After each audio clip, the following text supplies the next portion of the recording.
দেখুন কি অবস্থা। আইসিডিএস স্কুলে 3 থেকে 6 বছর বয়সে স্কুলে আসবে না, জোর করে খাবার নেবে, তাই জন্য এই ঝামেলা।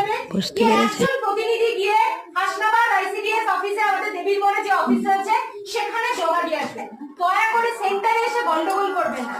তারপরে আর যে পাঁচটা বাচ্চা আছে তাদের বৃদ্ধি ব্যাহত হচ্ছে, ওরা এই অশান্তিগুলো দেখছে। আপনাদের বাচ্চাই কিন্তু কি হয়ে যাচ্ছে, মানসিকভাবে ওরা বিধ্বস্ত হয়ে যাচ্ছে। ওরা কিন্তু এটাই শিখছে দাদা।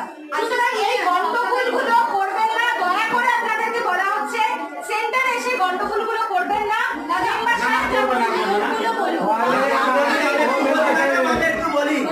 এতক্ষণ ধরে তো আপনারা কথা বললেন, কথার মধ্যে এই কথাটা একবারও আসছে না যে আপনাদের স্কুলের যে নিয়মটা কি কি নিয়ম, সেই নিয়মগুলো একটু বললাম। আপনি কি শুনলেন? আমি মাত্র মেম্বার দাদাকে এটাই বললাম নিয়মগুলো বলতে। উনি বলছেন একটু শুনুন, সেটা উনি বলছেন, তারপর উনি যেটা বাদ যাবে আমরা বলে দেবো।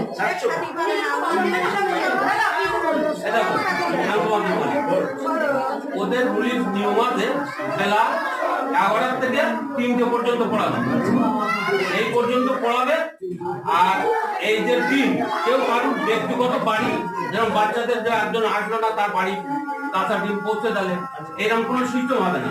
যদি ওইরকম কেউ করে, কোনো রান্না করে যে খেতে পাঠায়, আমরা একটা খাতা তৈরি করবো, খাতা কে কে সরকার দিচ্ছে এই একটা অভিযোগ করবো আমরা। এবং আপনারাই আটকাবেন যে বাচ্চাদের নিয়ম না এগুলা চাইবে না।